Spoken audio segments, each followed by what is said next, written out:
श्री कृष्ण से मान तो कर बैठती हैं, पर उनका विरह वियोग एक क्षण के लिए भी सहन नहीं कर पाती हैं। सखियों से उनकी यह व्याकुल दशा देखी नहीं जाती,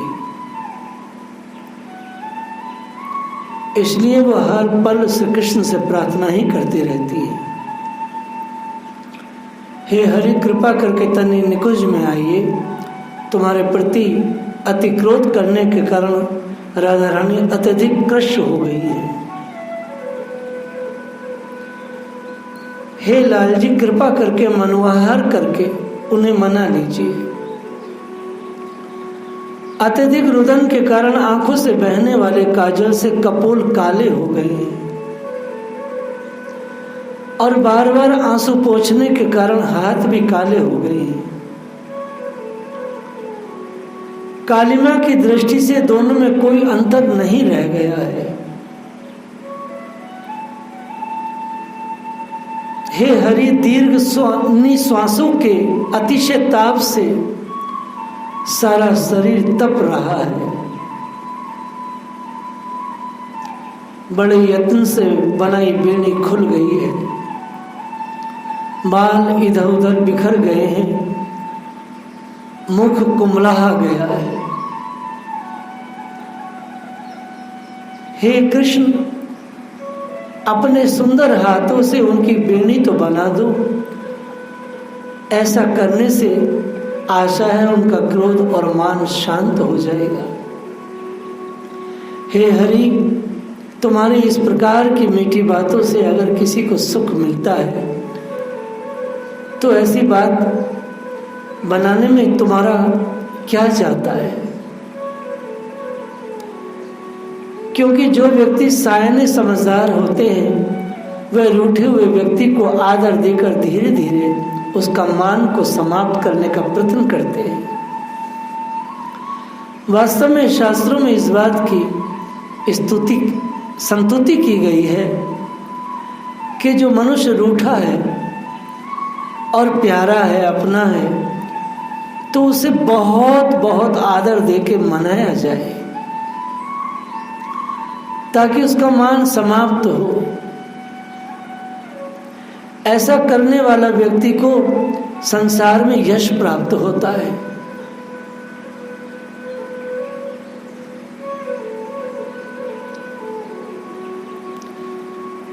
बैठी मान की गही मौन मनो सिद्ध समाधि सेवद सुरनी साधे पौन।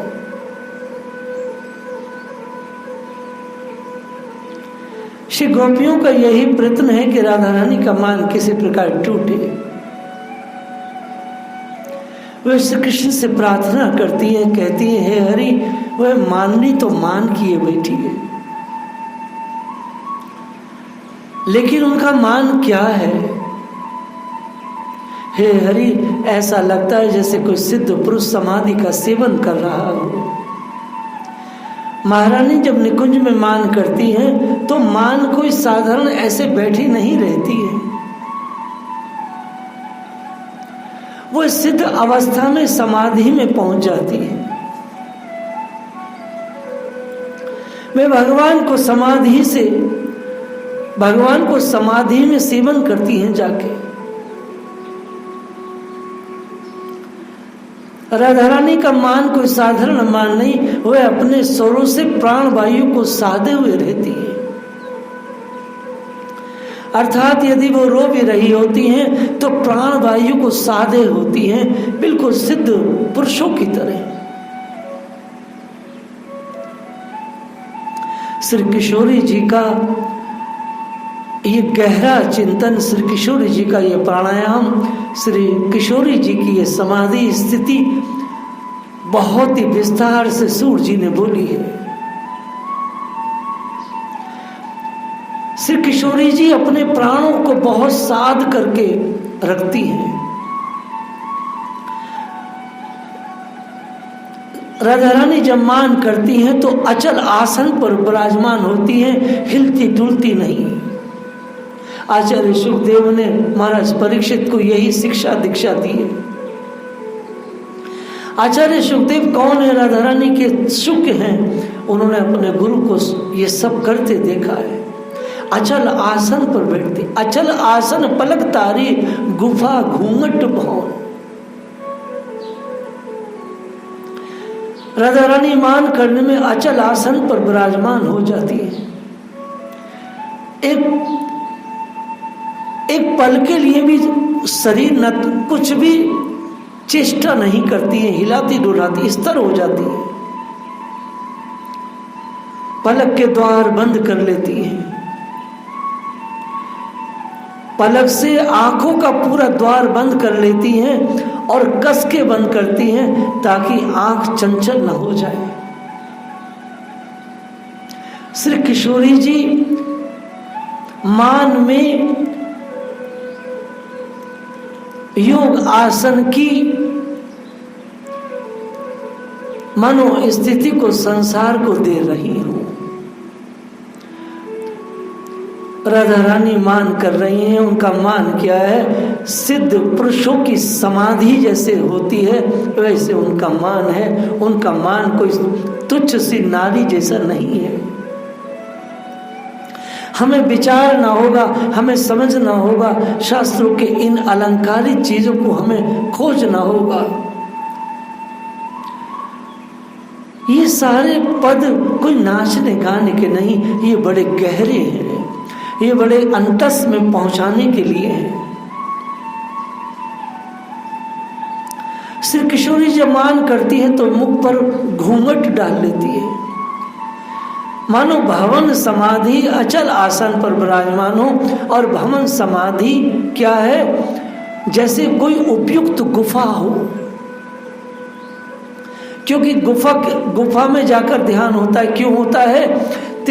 ताकि गुफा में किसी प्रकार की कोई आवाज ना आए, कोई हलचल ना हो, बाहर का कोई दृश्य न दिखे। उसके लिए वह क्या करती हैं? उसी निकुंज कुटीर में अपने मुख कमल पर वह अपने घूंघट का पल्ला कर लेती हैं ताकि किसी से निगाही न मिले।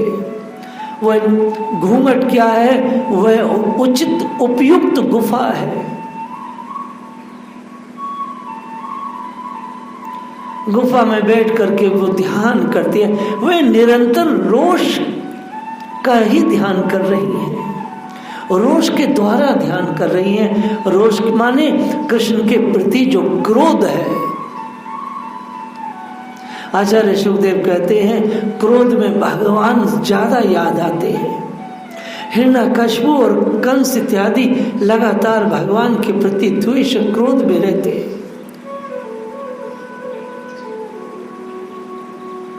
वे निरंतर श्री कृष्ण के प्रति क्रोध में हैं और क्रोध की अवस्था में ध्यान कर रही हैं।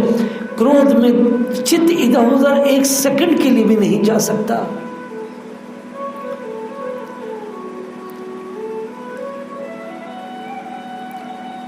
मन का जो व्रत उन्होंने धारण कर लिया है उसे भगवान के सिवाय और कोई टाल नहीं सकता, कोई उनकी समाधि को तोड़ नहीं सकता। श्री गोपियां कहती हैं, हे कृष्ण, जिस तरह से उन्होंने समाधि में व्रत लिया है, जिस प्रकार से उन्होंने व्रत को धारण किया है, ये इतनी गहरी धारणा है। हे हरि, तुम्हारे अलावा इस समाधि को कोई भी भंग नहीं कर सकता। ये तो राधा रानी की समाधि है, जबकि ध्रुव इत्यादि की समाधि भगवान के अलावा कौन तोड़ सकता है, तो श्री किशोरी जी की कौन तोड़ सकता है। इसलिए हे हरि, तुम अभी जाकर राधा रानी को मना लो, उनकी समाधि को तोड़ दो। वह समाधि में बैठ गई है। राधा रानी जब भी मान करती है तो वो मान कोई ऐसा नहीं होता जैसे मैथुनी कोई नारी मान करे। उनका मान क्या है? उनका मान समाधि की सुंदर अवस्था है। उनका मान क्या है? उनका मान ध्यान के गहरे आयामों तक है। उनका मान क्या है? उनका मान प्रीतम को बिल्कुल गहराई में, अंतस में वो महसूस करती हैं, देखती हैं। श्री कृष्ण ध्यानम उनका मान क्या है, श्री कृष्ण के लगातार ध्यान में डूबी रहती है, न हिलती है न डुलती है, अपने प्राण वायु को साधे रहती हैं, अपने स्वरों को साधे रहती हैं। कई बार गोपियां डर जाती हैं। प्राण वायु को साधने का अर्थ है जब वह कुंभक करती हैं, अंता कुंभक, बाह्य कुंभक। मैं कहीं और से नहीं बोल रहा हूँ, मैं सूर्य जी की वाणी से बोल रहा हूँ। अचल आसन पलक तारी गुफा घूंघट मौन, मनो सिद्ध समाधि सेवत सुरनी साधे मौन। अपने प्राण वायु को साधे हुए हैं। हे नंद नंदन, आप जाके उनकी समाधि को तोड़िए। कई बार हमें डर लगता है जब वो अपने प्राण वायु को साध लेती हैं तो ऐसा लगता है जैसे राधा रानी अपने प्राणों को त्याग देंगी, अंदर ही अंदर भगवान के श्री चरणों में अपने आप प्राणों को अर्पित कर देंगी, अब वो जीवित नहीं रहेंगी। सो सारी सखियां डर जाती हैं, चित्कार करने लगती है, लगातार दूती भागती जाती है, हे हरि जल्दी चलो, कहीं श्यामा अपना जीवन समाप्त न कर ले।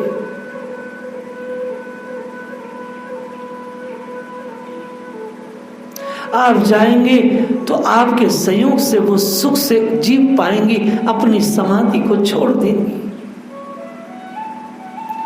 श्री गोपियों का जीवन क्या है, श्री गोपियों का सेवा क्या है, श्री गोपियों की आराधना क्या है। भगवान श्याम सुंदर और राधा रानी की सेवा और इनकी सेवा, इनको मिलाना और इनके मिलन में ही अपनी तृप्ति का एहसास करना, यही इनकी सेवा और भजन है।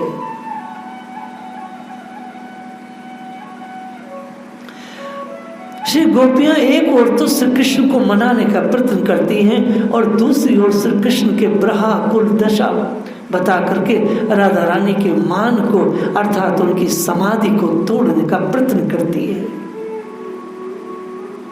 आज ये बात खुलकर आ गई कि उनका मान क्या है।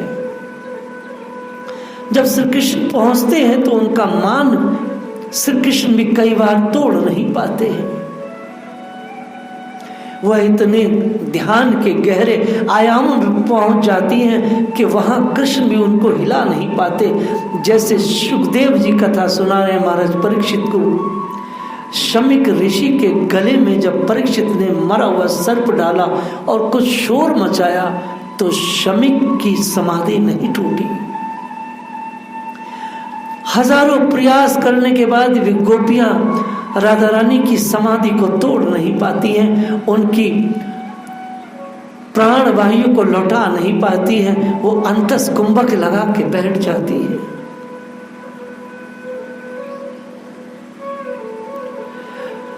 श्री गोपियां राधा रानी को मना रही हैं, हे श्यामा तुम मान जाओ,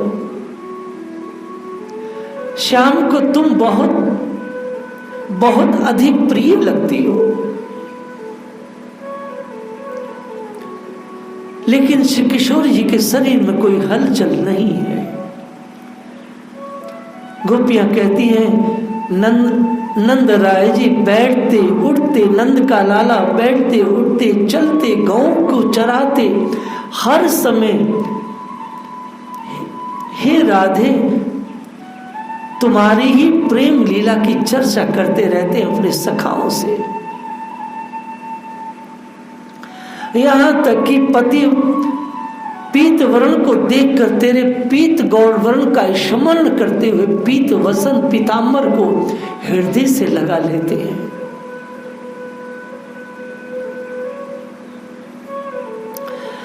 पीतवर्णी धातु सोने में तेरी अनुकृति देखकर उसे अंगों पर धारण कर लेते हैं। यह मेरी राधा रानी के रंग जैसा है।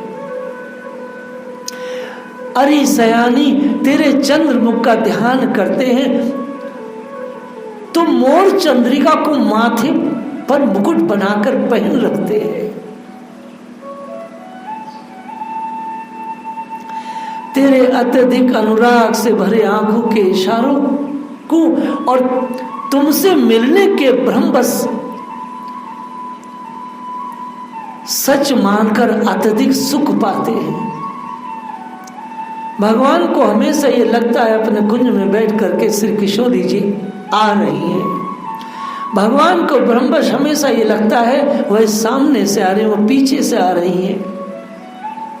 भगवान अपने नंद भवन में होते तो उनको लगता है कि आज किशोरी जी जरूर आने वाली हैं। भोजन के समय श्री कृष्ण को लगता है कि वो मुझे पुकार रही हैं। बार बार भगवान को ब्रह्मवश ऐसा ही लगता है।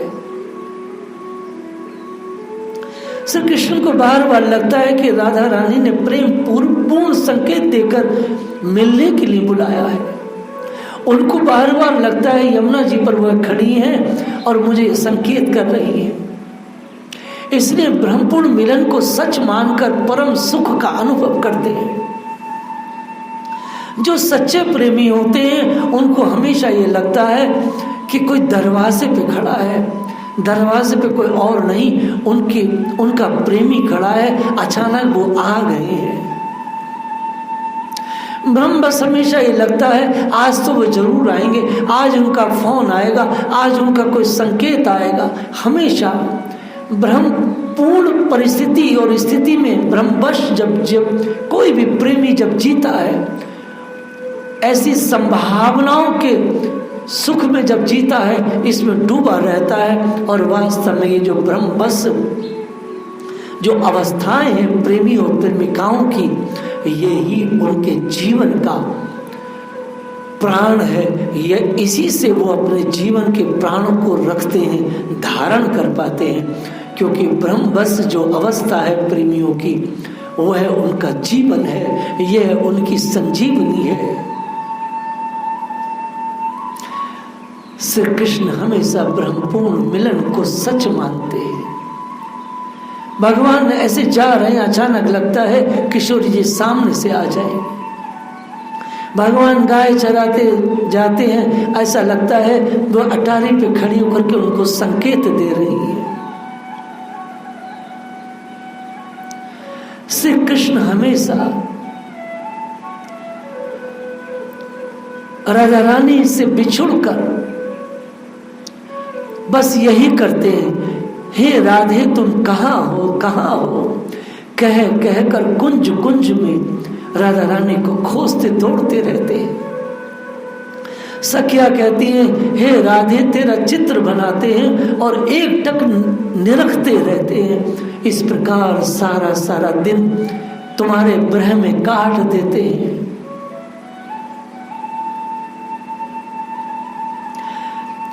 हे महारानी ऐसे प्रेम रस की राशि श्री कृष्ण से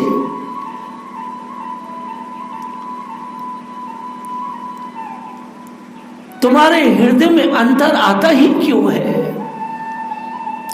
ऐसी कोटि कोटि राशि जिनके हृदय में तुम्हारे प्रति भरी हो प्रेम का लवालब सागर, ऐसे भगवान से तुम्हारे हृदय में अंतर आता क्यों है, ये हम समझ नहीं पाती।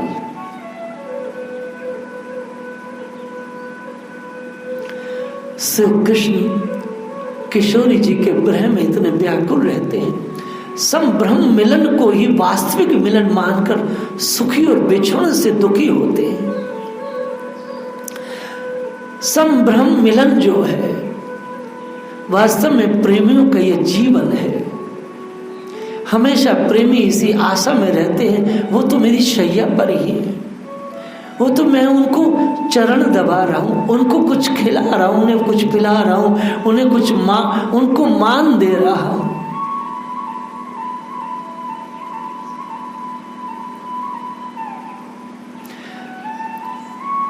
गोपियां श्री कृष्ण की अवस्था को राधा रानी को बता रही हैं। राधे हरि तेरो नाम विचारे, तुमरई गुण ग्रंथित करी माला, रसना कर सोटारे। लोचन मूंद ध्यान धरी दृढ़ करी, पलक न नेक उधारे। अंग अंग प्रतिरूप माधुरी, उड़ते नहीं विसारे। सखिया कह रही है हे किशोरी मान छोड़ दीजिए, ये अच्छा नहीं है। हरि तो हमेशा तुम्हारे नाम पर विचार करते हैं, नाम की रटन लगाए रहते हैं, तुम्हारे ही गुणों की माला बना करके मुख और हाथों से घुमाते हैं। तुम्हारे गुणों की माला मुख और हाथों से घुमाने का अर्थ क्या है? अर्थ गुणों को मुख में और माला को कर में, अर्थात तुम्हारे जो गुण हैं उनको अपने मुख से बखान करते हैं और तुम्हारा जो नाम है उसे मोती से जपते हैं। इसलिए कह रही हैं कि तुम्हारे गुण ग्रंथित करी माला, रसना कर सोटारे। हाथों से और मुख से तुम्हारी माला कर रहे हैं, मुख से तुम्हारा नाम ले रहे हैं और कर से तुम्हारी माला कर रहे हैं। हे राधे, योगी की तरह आंखें बंद करके निरंतर तुम्हारा ध्यान कर रहे हैं। आंखें क्यों बंद कर रहे हैं? दृढ़ता पूर्वक पलकों को आंखों पर डाले रखते हैं। अगर आंख खुलेंगी तो जरा से मन में चंचलता आएगी, सो कस करके अपनी आंख को बंद रखते हैं। ध्यान में दृढ़ता पूर्वक आंखों को बंद किया जाता है, आंख नहीं खोलनी है। राधा और कृष्ण दोनों ही ध्यान की विधि को बता रहे हैं। वाह वाह वाह, तनि भी पलकों को उघाड़ने नहीं देते। तुम्हारे अंग अंग की रूप माधुरी को क्षण भर के लिए भी हृदय से भुलाते नहीं। हे राधे, तुम्हारे प्रिय का तुम्हारे प्रति तो ऐसा व्रत नियम है और एक तुम हो कि हृदय को इतना कठोर बनाए हो। अभी तुरंत उठकर हमारे साथ चलो और हरि की मनोकामना को पूर्ण करो। और उधर से कृष्ण को लेकर के आने की व्यवस्था में रहती है। सखियों का बस यही जीवन है, सखियों का और कोई जीवन नहीं। सखियों का बस यही जीवन है, युगल को मिलाना और युगल की, दोनों युगलों के एक दूसरे को जो कर रहे हैं उसका लाइव टेलीकास्ट एक दूसरे को सुनाना, समझाना, यही श्री गोपियों का जीवन है। आज हमने श्री राधा कृष्ण के ध्यान की विधि को, जो वो स्वयं मान में कर रहे हैं और लाल जी विरह में कर रहे हैं, दोनों प्राणायाम कर रहे हैं, दोनों श्वास विधि से अपने शरीर को साधे हैं, दोनों आंख बंद करें, दोनों अपने अपने निकुंज कुटीर में एक दूसरे के भाव में डूबे हुए हैं। आहा, भगवान मानो स्वयं बता रहे हो साधकों को कि तुम्हें अब ज्यादा भ्रमण नहीं, एकांत में बैठकर इस ब्रज में ध्यान करना है हम दोनों का। जय श्री राधे।